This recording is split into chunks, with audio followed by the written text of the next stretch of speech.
It's that time of year again. It's time for me to go to the Mini Time Machine Museum of Miniatures. I have not been out to the museum for 2 years, which means I have not seen the captain's quarters for 2 years. In 2023, I went out to the museum and I uninstalled the Addams Family house, and in the same case, I installed the captain's quarters. And right before I did that, I was very quickly finishing it up. So I feel like I was working on the captain's quarters and then immediately packing it up and taking it to the museum. And so I didn't really get to enjoy it. And even now there's some parts of the project that I'm like trying to remember what it looks like. I can go back and watch my video, but it's just one of those weird things that, you know, I get so close and so into a project and then all of a sudden it's gone. It's a weird feeling. So I'm going out to the museum to see it again and also to teach a class. This is the same class on Warbler that I taught at the Dallas Miniature Showcase. I'm teaching it again in Arizona. I have that all completely prepped and ready to go, but I also want to prep and pack some miniatures that have been sent to me since the captain quarters left my studio. These are items that were specifically picked for the captain's quarters. This is the first miniature I want to show you. This was created by Candy, who runs the channel Gray Summers Minis. She created this character, Marella, as a young alien girl who is half octopus, which, if you know, the captain's quarters has a lot to do with the sea and aliens and space, and it's kind of a complicated story.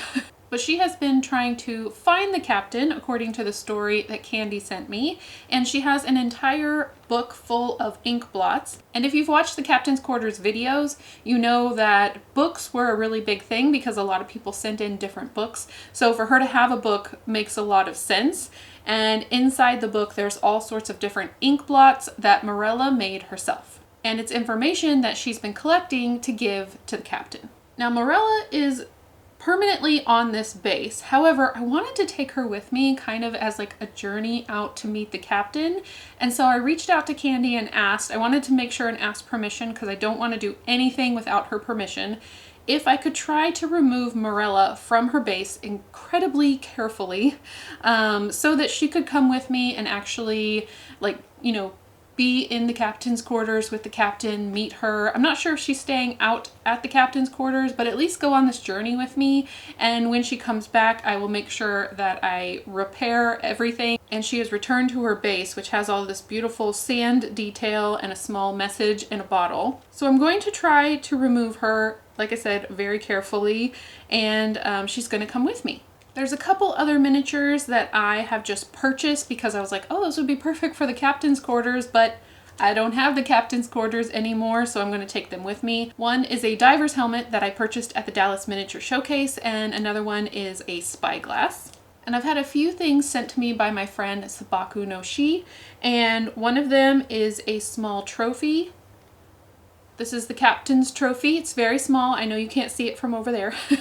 But she pictured it being given to the captain by a civilization that the captain helped. Either the captain helped them out with their ship or with some kind of storyline. So I'm going to make sure this gets added into the ship. She also sent me several robots, and I just think they're so cute. And because of their size, I think I can probably find a spot for them in the captain's quarters project where they could be working on some part of the ship kind of hidden around. I think it's fun to add a few little details like this for the regular museum goers, maybe people who like to go every now and then and see what's new. Maybe they'll find it interesting to find some new robots working on the captain's quarters. I'm also going to be taking these two little mini figures. One is Captain Rover, who Captain Maggie is friends with. Captain Rover is created by Crystal Hill, and I will link Crystal's social media information down below because she had so many inspiring things for me when it came to creating the captain's quarters ship. And if you enjoy any type of animation, drawing along those lines, you will love Crystal's content. I will link everybody's information in the description box below if you want to check out any of these amazing artists. But for now, I'm going to try and remove Marella from her base, and then I'm going to pack everything up to get ready to go. Well, it turns out Candy is an artist after my own heart because these shoes were stuck down so well into the base. She used plenty of glue and I had to work really hard to cut around the shoes. So that is a total compliment from me because I am an overgluer. I want things to stay stuck for good. So it was difficult to get them out, but I was able to do so. I just carefully cut with my knife and then pulled them out when I felt like I felt a little bit of movement. Now you can see that some of the paint and the sealant, which I'm guessing is probably Mod Podge, had come away from the shoe. To repair that, I mixed up some acrylic paint that is close to the original colors, and I'm going to do my best to paint back in the pattern that Candy originally painted. Now, luckily, most of the damage was done on the inside of the shoes, and that didn't have as detailed of a paint job as the outside, which had a coral on her boots. Once I had repainted the shoes, I sealed everything again with a layer of Mod Podge to protect it all as we traveled out to the captain's quarters. I am pretty happy with the repair. You'll have to let me know what you think. Ultimately, I want to know what Candy thinks. Hopefully you think I did a good job, but she is now ready to travel. But as I said, her base will be ready for her when she does come back home. Now I can work on getting everything packed up, all the miniatures that I showed you. I'm putting the smaller miniatures into a separate plastic bag so they don't get lost in the tissue paper, and I am going to wrap Morella in some wax paper. Even though the Mod Podge had dried, I am leaving like right away after I was done putting the Mod Podge on her shoes, and I didn't want anything to stick to the tissue paper.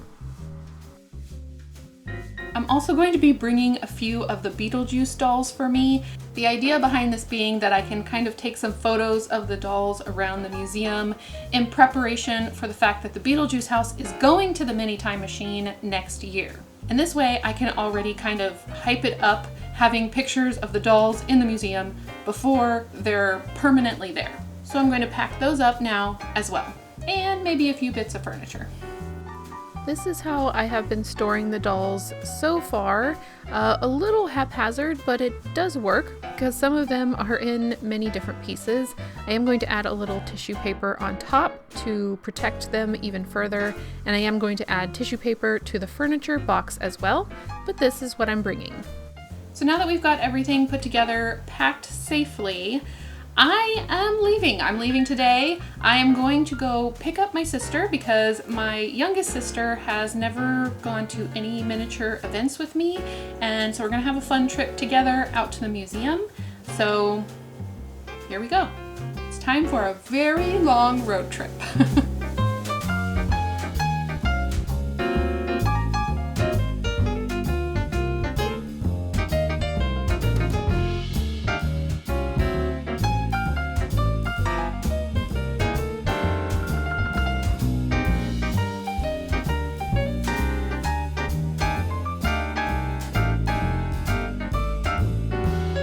Drove out to Arizona all in one day because the very next morning I was teaching my class on Warbler. So what you're seeing on the left is the classroom setup, and what's on the right is just a tiny sample of what we did in the class. But it was an amazing class. I loved teaching it. I loved meeting everyone that was in the class. I didn't take much video because I just don't like to be in people's faces with the camera. But immediately after the class, we got a tour from a docent at the museum. Thank you, Ray, for the tour. And I got to learn so many things about some of the pieces that I've seen several times walking through the museum, but I learned so much more on Ray's tour. So if you do go, try to get a tour or try to at least do the audio tour. You will not regret it. There are treasures around every single corner. And speaking of treasure, they have a special exhibit right now over Ray Harryhausen, who made all sorts of stop motion characters, stop motion models, and really kind of spearheaded stop motion in film. And there's a lot of examples of his work, like the real pieces, and also examples of how they were used in film. So if you're interested in that at all, go check it out. It was a one-of-a-kind exhibit to see. On day 2, we kind of had a free day to explore a bit more of Tucson, and I let my sister decide what we were going to go see. And actually, this is footage from the museum. I just thought it was fun to add here. However, we went to the Tucson Botanical Gardens, and I learned there are more types of cacti than I could have ever imagined. And while we were there, they were having a special Frida Kahlo exhibit, which I love Frida Kahlo. I love the bright colors, and it was just beautiful to see everything that they had put in place, especially mingled among all the plants. They also had an area set up to look like her workspace, which I found especially interesting because I am constantly surrounded by a workspace as well. I also don't think I had ever seen a pomegranate tree in person, so I was fascinated by the pomegranates just hanging around.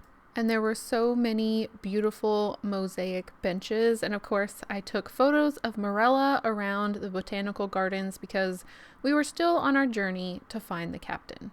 And you will see a lot of video of the pomegranates. I think it comes from the fact that I played a game called Phoenix Rising and we had to shake pomegranates out of the trees. And so just to see a pomegranate tree for the first time, I was excited. And this is a boojum tree, which my sister pointed out looks like something Delia might sculpt for the Beetlejuice project or for the Beetlejuice house. I totally agreed, and I thought it was cool that it was called a boojum tree, kind of like Beetlejuice, boojum. I don't know. But every time I go to Tucson, I let the person that comes with me kind of plan what we do if we have any downtime. And for me, that means I get to experience something new in Tucson each time I go. I get to experience something somebody else wants to see.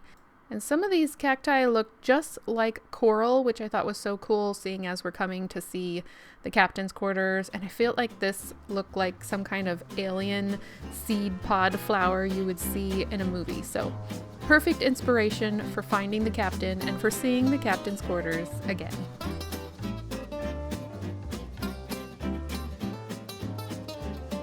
When we first pulled up to the botanical gardens, I could see that they had a model railway from the parking lot, so I was really excited to see it. What I did not realize is that they have an entire display of miniature houses. They're actually miniature train stations and missions that are completely made from natural items. So they're made from bark, they're made from tree limbs, seed pods, acorns, gourds. Everything here is a natural item that you could pick up from the ground, and then it is shaped into a building.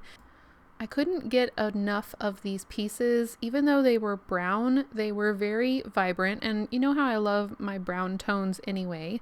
And we did find the Alamo. I'm from Texas, so I had to remember the Alamo. I remembered it. Here it is.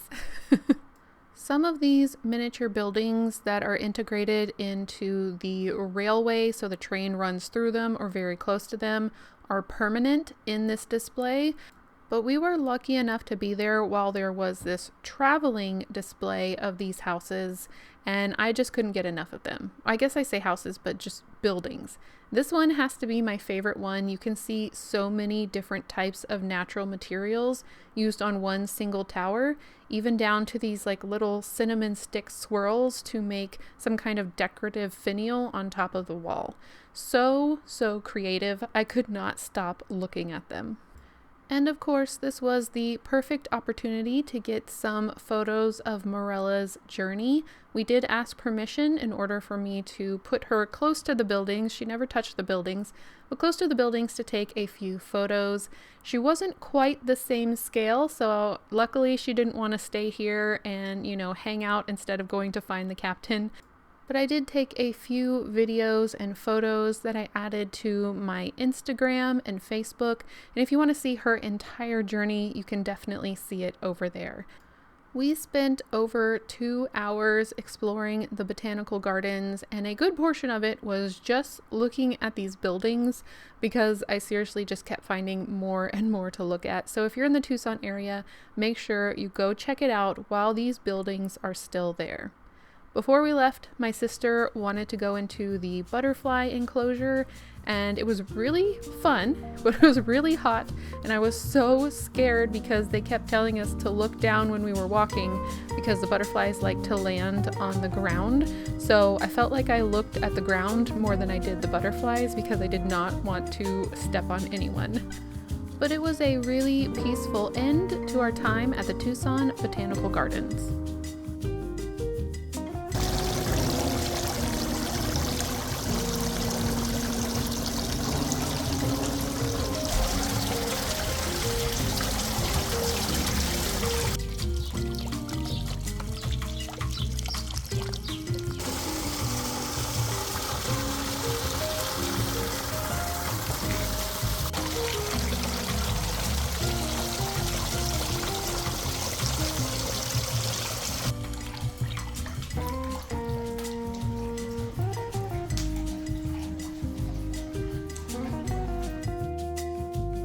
We happened to be there on a weekend when there was a festival called Tucson Meet Yourself, a folk life festival. And we were encouraged to go and see the local art and the local culture and see vendors that had things for sale. We were also told to try the Sonoran hot dogs, which they joked that this was actually called Tucson Eat Yourself because of all of the amazing food that's there. We did try the Sonoran hot dogs and we both enjoyed the Sonoran hot dogs and all of the other food that was available from the local vendors. There was so much to do and see, and we did get sunburned because we are not as smart as the locals who knew to bring an umbrella wherever they went. I enjoyed checking out the local architecture and also listening to some of the music that was playing live.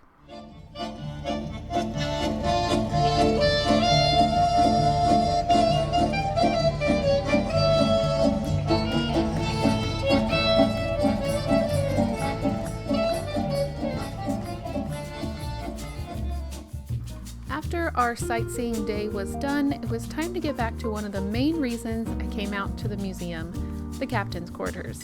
This was one of the first times I had been able to walk up to it, look at it again, see all the things that I had previously finished. There's Bareth, the frog alien, and all of the lights. I was so happy to see all of the lights were still working. This is one of the first projects where the lighting was more complicated than the Addams Family house. And the captain was still standing, which is great. And I think the only thing that had ever fallen or had any issues in this house were these 3 golden plates that are above the ship in the bottom level. They had continually fallen off the wall and the museum staff had to keep fixing it. So I'm no longer going to trust museum wax to hold up things that are on the wall. It's only for things that are standing on the ground. Hey everybody, I am at the mini time machine and here's the captain's quarters. I thought I would film a short video showing where I'm moving all the characters to. I'm going to try to speak up because there is a large tree in this room, very cool tree, but it has a soundtrack to it. So I'm going to try and be loud, but here are the characters and I'm excited to move them around and find a new place for them to be. So let's go. Initially, I just moved the captain to the lower level to be looking at the model ships, which the model ships are the reason this entire project started in the first place, but I do end up moving her somewhere else a little bit later. And I moved Jeeves upstairs, and there's like a little book that he's looking at. Perhaps he's flipping through it to try and help the captain figure out where they need to go next. I moved Centauri, although I hesitated because Centauri was very well museum waxed to the ground, and I had to kind of work pretty hard to get his footprints, his museum wax footprints, off of the project. I moved around several of the robots, and then I decided to move Bareth. He'd been standing in the doorway for quite a long time, so I'm going to move him down to this larger cargo area, and now he's a little bit more in the light, so maybe he'll catch a few more eyes. And this was the final leg of Morella's journey. You can see that she's finally found the captain's quarters, and she's gained a mechanical following of robots. These are the robots that were made by Sabaku no Shi, and they are finally at the captain's quarters. Of course, I had to take some photos and videos of Morella meeting the captain and the little robots discovering different parts of the ship. Of course, the captain had to check out everything that Morella had put down in her journal. The captain invited Morella to stay a little bit longer so that she could study her journal, and also invited Morella to stay in the plant room to continue her research as the captain took Morella back home to her home planet. Because in the description of Morella that was written by Candy, she's a very young alien girl, so she's not quite ready for a permanent spot on the Montestrea ship.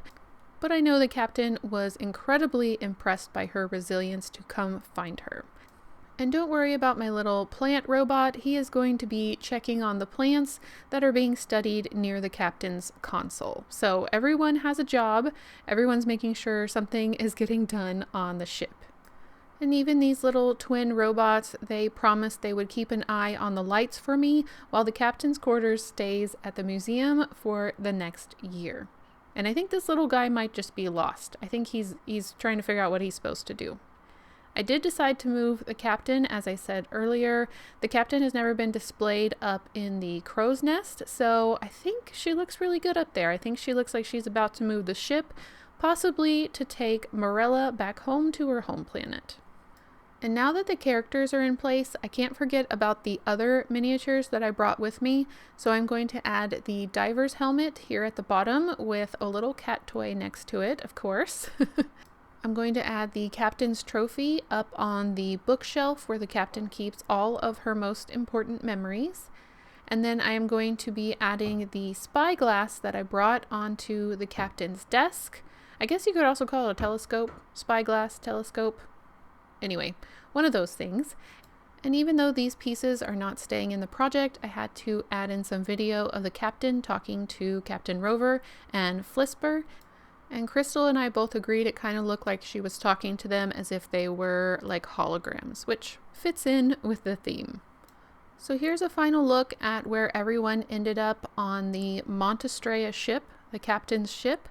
And this is where they're going to be staying for the next year. Morella is going to be staying with the ship, so if you're in Tucson or going near Tucson and you want to see the new characters in the captain's quarters, they will be there for the following year.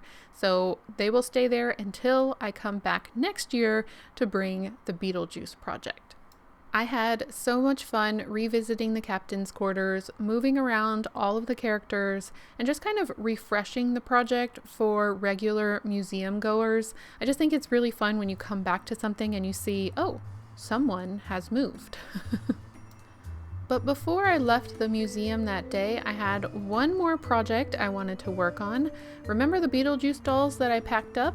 Well, I set up the entire waiting room in the domed area of the museum, and it's not your computer screen. The video here is a little bit wonky because it's rather dark in that area, so we had to get creative with the lights. But I thought it was a funny idea to set up the waiting room as if these dolls have been waiting a long time, because they have been waiting a long time, because it's taken me a long time to work on this project. But soon their wait will be over and Beetlejuice will be at the museum. And I had to keep him under control. He really wanted to go into every single diorama he could see. I'm back home now from the museum. It's been a few days, but we had a wonderful trip. I had so much fun taking my sister with me. We talked the entire time, which is why my voice is a little hoarse now. But it was definitely worth it, and I would do it all over again. Seeing everyone at the museum was wonderful. The staff is always amazing, and I got to meet a few of you that came to the class. Thank you so much for coming. Thank you for making it an amazing class. And I'm already planning and looking forward to next year. But before I tell you about that, I did want to let you know that I did bring some more captain's crates. So this was a little giveaway that I did the first time I brought the captain's quarters out there 2 years ago. I brought them for kind of like the opening night, and then I left the leftovers, and anyone who mentioned the captain's quarters at the front desk got a free little miniature. I brought some more, so while supplies last, if you go visit the museum, make sure to mention the captain's quarters at the front desk, and they will give you a captain's crate. These little crates are ones that match the crates that are inside of my project. And I'm hoping to do something similar when I bring the Beetlejuice project next year. Speaking of that, we're still trying to figure out dates, so if you're already wanting to come see the project the weekend that it opens, it will be one of the last 2 weeks in October. I'm not completely sure yet. The museum's still trying to figure out their calendar, but as soon as I know, I will share that with you. I will also be teaching a class. I don't know what class yet, but I'm very excited to spend a lot of time there celebrating that Beetlejuice is done. Well, it's not done yet. We have what I'm going to call Beetle Year coming up, where that's pretty much all I'm going to be focusing on. There will be a few things here and there that I may make videos on, but for the most part, I need to focus on Beetlejuice because there's still a lot left to do. However, being at the museum and seeing the excitement again to see my project, my finished captain's quarters, really brought back that excitement to me to finish another project. It is really exciting to finish a project, even though now I realize I enjoy the journey a lot more than just having something finished and sitting there. But it is also really cool to see a project completely wrapped up and it working and looking like you had first envisioned. So I hope you'll join me on this like final lap, this like, what am I call it? The last lap, the final run, the light at the end of the tunnel type journey to finishing up Beetlejuice. And thank you again to everyone who sent in something for the captain's quarters. I really enjoyed bringing out those new items and adding them to the display. I hope you all have an amazing week, and I will see you in the next one. Bye. One is a diver's helmet that I purchased at the Dallas Miniature. I can't say the word minotaur.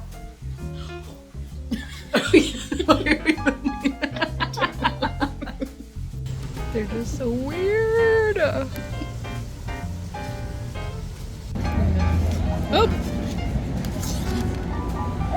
Also, I did get new glasses, so I cannot tell how reflective they are. So you have to let me know. Are they bad?